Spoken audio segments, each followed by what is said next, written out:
They humiliated Jason Hope, never realizing he'd soon be their new boss, set on retribution. He'd endured racism, injustice, and now held the power to make the entire city face its darkest truths. His actions would echo across those who once mocked him.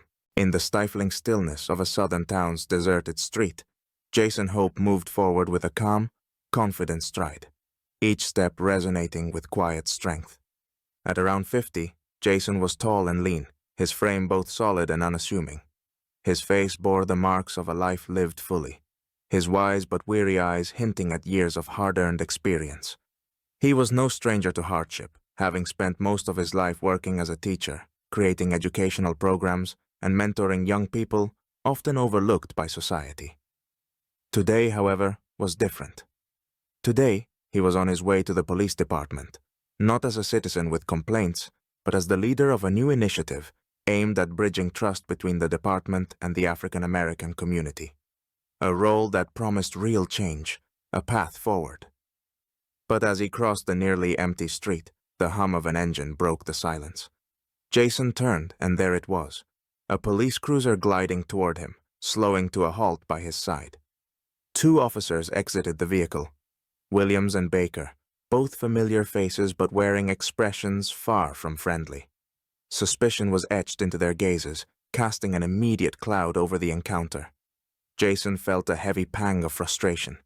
He knew all too well that look, that tone. This wasn't a new scenario.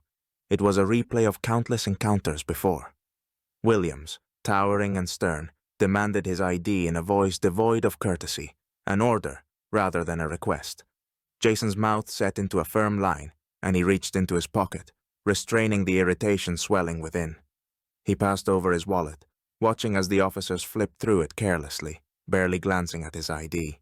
The moment they came upon a few folded bills inside, they exchanged a look, a glint of smugness in their eyes. Baker, younger and cocky, seized the opportunity to taunt. With a mocking smirk, he held up the cash as though it were a trophy, something damning. "Not your money, is it?" he jeered, sarcasm dripping from his words. "Figure out an easy way to make a quick buck, huh?"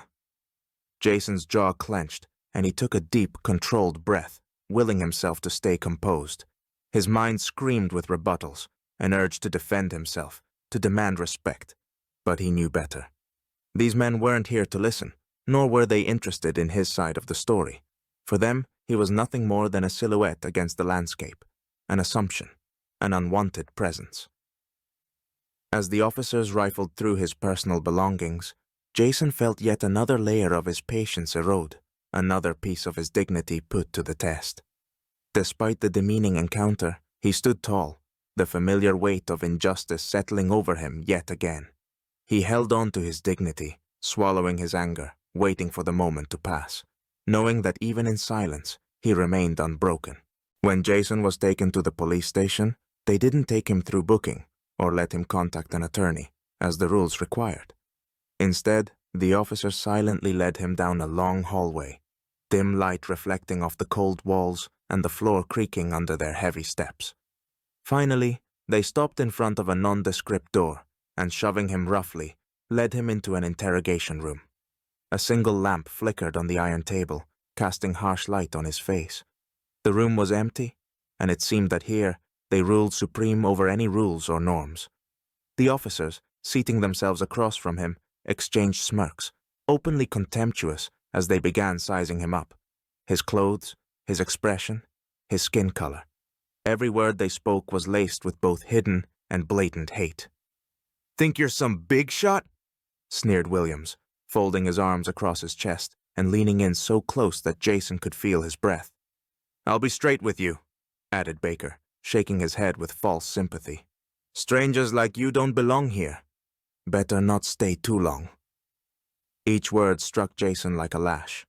They laughed when his face remained calm, they taunted when he was silent, and they grew bolder as he held back the fire of anger burning within him. At one point, Williams leaned in even closer, his face twisted into a sneer, looking at Jason as though he were an object meant only for their humiliation. "Maybe you're used to this kind of treatment," Williams said, his voice dripping with sarcasm and icy disdain. "Around here, we have our own ways, Jason stayed silent, trying to keep calm, though every nerve in his body was tense with indignation. Steeling himself, he looked directly at them and asked, "Are you sure you know who you're talking to?" These words hit them like a challenge.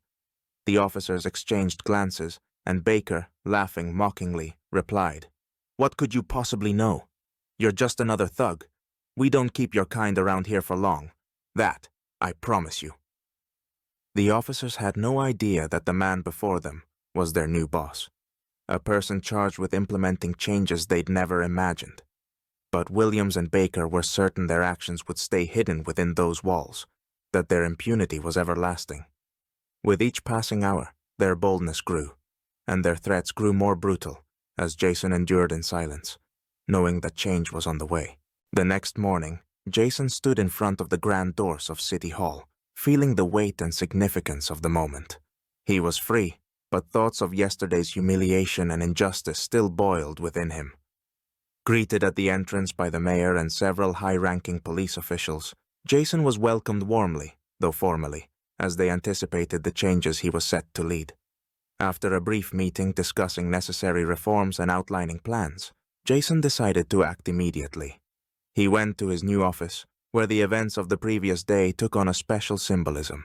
The spacious room, with wide windows and a massive wooden desk, was now his seat of power and justice. Settling into the chair of authority, he firmly instructed his secretary to call officers Williams and Baker. When the officers entered, they froze in their tracks, unable to believe their eyes. Before them, behind the imposing desk, sat Jason, the man they had humiliated and mocked just the day before. His cold, steady gaze cut straight to their cores. The officers exchanged glances, with confusion and fear growing in their expressions. Baker tried to regain his composure, masking his anxiety with bravado, while Williams nervously glanced around, realizing the tables had turned. "Sit down," Jason said in a calm but firm voice that carried dignity and an underlying threat. His voice rang out clear and unwavering, and the officers, with gritted teeth, took seats across from him, already sensing the inevitability of change. Initially, they tried to act defiant, refusing to acknowledge the gravity of the situation. But as Jason began recounting every detail of the previous day, each humiliating word, every sneering glance, expressions of confusion and alarm slowly spread across their faces. Williams, accustomed to unchecked authority, grew visibly paler, while Baker's arrogant demeanor began to crumble. His fingers drummed nervously on his knee as his once defiant gaze turned hollow. "Yesterday, you thought I was nobody," Jason said, his voice calm but laced with icy anger.